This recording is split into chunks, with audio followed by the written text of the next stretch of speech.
ውድ ኢትዮጵያውያን አሁን የምንገኘው ከጥንት ጀምሮ ጠላታችን ከሆነችው ሲያሻት ራሷ መታ ምትወጋን ካልሆነ ደግሞ ኢትዮጵያን ለሚወጉ ሁሉ መሳሪያ ያስታጠቀች የምትልክ ብሎም ኢትዮጵያ ሰላም እንድታጣ ሀገር ውስጥ ነፍጥ አንግበው ለሚንቀሳቀሱ በሰላም ልጆቿ እንዳይወያዩ ለግፍ መሳሪያ ወደምታስታጥቀዋ ሀገር ነው።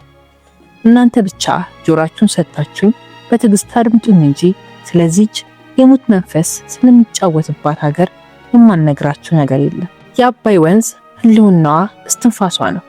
አባይ የከበሩ ማዕድናትን ለማፈርን፣ የመጠጥ ውሃን ብሎም ለመጓጓዣነት የሚጠቅማት ሲሆን በተለይ ደግሞ ፍሰቱን ቀንሶ ስክን ብሎ ሲታይ ለሀገሪቱ አጀብ የሚያስብል ውበትን ሰጥቷታል። በዚህ ቪዲዮ ላይ የምትመለከቱትን የግብጽ ማታ ልክ እንደ ቀን ፍክት ብላ እንድትታይ ያደረጋት በዚሁ በአባያችን በሚመነጨው ኤሌክትሪክ ነው። በዛሬው ቪዲዮአችን የግብጽን አስገራሚ ከተሞቿን ውበት ድንበሯን ጥሰን ገብተን በድሮን በማታ የምንመለከት ይሆናል። በዛውም ብዙ ሰዎች ለማውራት የማይደፍራቸውን ወጎች አንስተን ምናወራ ይሆናል። እንደ ምሳሌነት የ1995ቱ በአዲስ አበባ የግብጽ ፕሬዝዳንት የግድያ ሙከራ ማን እንዳቀናበረውና የኢትዮጵያ እጅ አለበት ወይ የሚለውንም አንስተን እናወጋለን።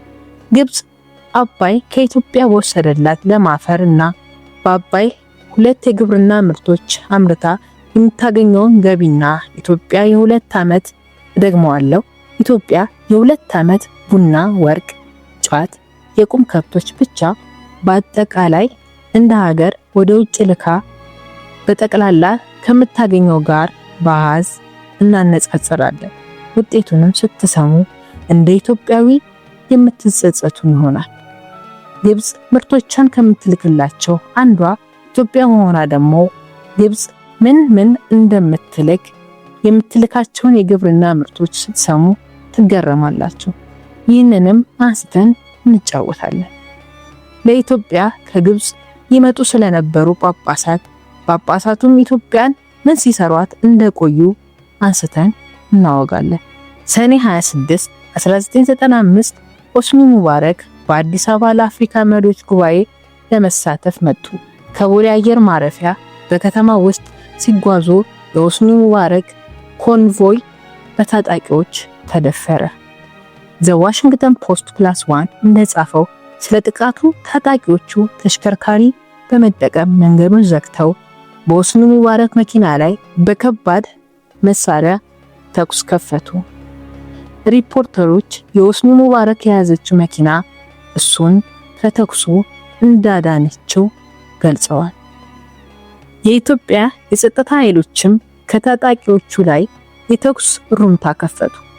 በግጭቱም የኢትዮጵያ ፖሊሶች ሞቱ። ከታጣቂዎቹም አንዳንዶቹ ተገደሉ። ከዚህ ጥቃት ጀርባ ማን ነበር? የኢትዮጵያ ምርመራና በኋላም የተቀመጡ የዩኤን ሰነዶች ሙከራውን አል-ጀማል አል-ኢስላሚያ የተባለ የግብጽ እስላማዊ ታጣቂ ቡድን አባላት እንዳቀናበሩት ያመለክታሉ። አንዳንድ ዋና ተጠርጣሪዎች በወቅቱ በሱዳን ይኖሩ ነበር።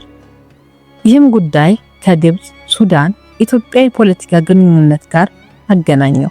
በ1996 ዩኤን ሴኩሪቲ ካውንስል ሪዞሉሽን ሱዳን በሙከራው የተጠረጠሩ ሰዎችን ለኢትዮጵያ እንድታስረክብ ጠየቀ። በወቅቱ ኢትዮጵያ ሱዳንን ክፉኛ ወንጀላት ነበር። ሱዳን ላይም ማዕቀብ እንዲጣል ዘወትር ለአሜሪካ ቤቱታዋን ታሰማም ነበር፣ አሰምታለችም። ሆኖም ግን ሱዳን በቀድሞ ሰላይ አማካኝነት ለኢትዮጵያ መንግስት ተማጽኖ ማሰማቷን ቀጠለች። በወቅቱ የኢትዮጵያ መንግስት የነበረው ኢህአዴግ ስልጣን እንዲይዝ የሱዳን መንግስት ታንክ ጭምር ረድቶ ስለነበረ ፈጽሞ መጫን አልፈለገም ነበር። ስለዚህም ሱዳን የፈራችው ማዕቀብ አልደረሰባትም። በኢትዮጵያ የተያዙ 3 የግብጽ ዜጎች በ1996 በሆስኒ ሙባረክ ላይ የተደረገው የግድያ ሙከራ ተሳትፎ ተፈረደባቸው። አሁን ደግሞ አባይ በሚወስድላት የኢትዮጵያ ለማፈር ግብጽ የምታለማቸውና ወደ ውጭ ሀገር ወደምትልካቸው 2 የግብርና ግብአቶች እንገራችሁ። ግብጽ በእነዚህ ሁለት ግብዓቶች ብቻ የኢትዮጵያ ለ2 ዓመት ወደ ውጭ ከምትልካቸው እኩል ናቸው። ለምሳሌ ፍራፍሬና አትክልት ብናነሳ ግብጽ በ2025 በዓመት ውስጥ ብቻ $6 ቢሊዮን አግኝታለች።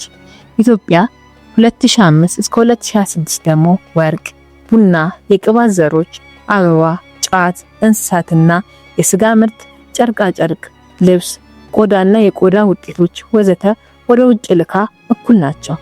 ግብጽ በ2025 ብቻ $51 ቢሊዮን ልካለች። ይህ ማለት የኢትዮጵያ የ10 ዓመት ወደ ውጭ የምትልከው እንደማለት ነው።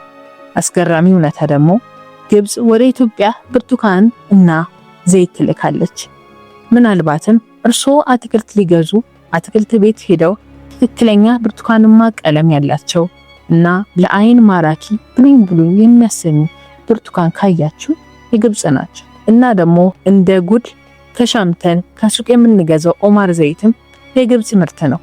ብቻ እነዚህ ብቻ ሳይሆኑ ለእንስሳት የሚሆኑ ቪታሚን፣ መድኃኒት ከዚህች ሀገር በገፍ ይገባል። ብቻ በአጠቃላይ ግብጽ ወደ ሩሲያ፣ አውሮፓ፣ አሜሪካ የምትልካቸው ወርቅ፣ ነዳጅና የነዳጅ ምርቶች፣ ኤሌክትሪክ፣ ኤሌክትሮኒክ ዕቃ፣ ፍራፍሬ፣ ለውዝ፣ ፕላስቲክ፣ ልብስና ጨርቃ ጨርቅ፣ ማዳበሪያ፣ አትክልት፣ ብረታ ብረት፣ ድንጋይ፣ ሲሚንቶ ተዛማጅ ምርቶች ናቸው። አሁን ደግሞ ከግብጽ የሚመጡት ጳጳሳት ኢትዮጵያን ምን ሲሰሩ እንደነበር እንገራችሁ። በ1438 የአፄ ዘርዓ ያዕቆብ ዘመን 2 ጳጳሳት ከግብጽ ወደ ኢትዮጵያ መጥተው አባ ሚካኤል ለአማራ እና አቡነ ገብርኤል ለሸዋ ተመድበው ነበር። እንዲሁ በ1874 በአፄ ዮሐንስ ዘመን 4 ጳጳሳት ከግብጽ መጥተው በተለያዩ አካባቢዎች ተመድበው አቡነ ጴጥሮስ የኢትዮጵያ ሊቀ ጳጳስ፣ አቡነ ማቴዎስ የሸዋ፣ አቡነ ሉቃስ የጎጃም፣ አቡነ ማርቆስ ደግሞ የበጌ ምድር ጳጳስ ሆኖ ነበር። በ1959 ግን ትልቅ ለውጥ መጣ። አቡነ ባስልዮስ በፖፕ ቄርሎስ 6ኛ ተሾመው የመጀመሪያው ኢትዮጵያዊ ፓትርያርክ ሆኑ። ይህ የኢትዮጵያ ቤተክርስቲያን የግብጽ ጳጳሳት የመሪነት ስርዓት ወደ ራሷ የኢትዮጵያ ፓትርያርክ ስርዓት የተሸጋገረችበት ወሳኝ ዓመት ነበር። ከግብጽ የሚመጡ ጳጳሳት ተልኳቸው ሃይማኖት ብቻ አልነበረም። ይልቁንም ኢትዮጵያ ውስጥ የሚደረጉትን እያንዳንዱን ፖለቲካዊ እንቅስቃሴዎች መረጃ ወደ ሀገራቸው ግብጽ አሳልፎ መስጠት ነበር እና በአንዳንድ ሰዎች እንደሚነሳ የበዓላትን ቀን በማዛባት በዓላቱ ቀን ስራ እንዳይሰራ በማድረግ የረፍት ቀናት በማብዛት የሥራ ቀናትን በማሰነስ ኢትዮጵያ ባለችበት እንድትቆምና ከግብጽ ወደ ኋላ እንድትቀር አድርገዋል ይላል። ውድ ተመልካቾቻችን ጊዜያችሁን ሰጥታችሁን ስለተመለከታችሁን እናመሰግናለን።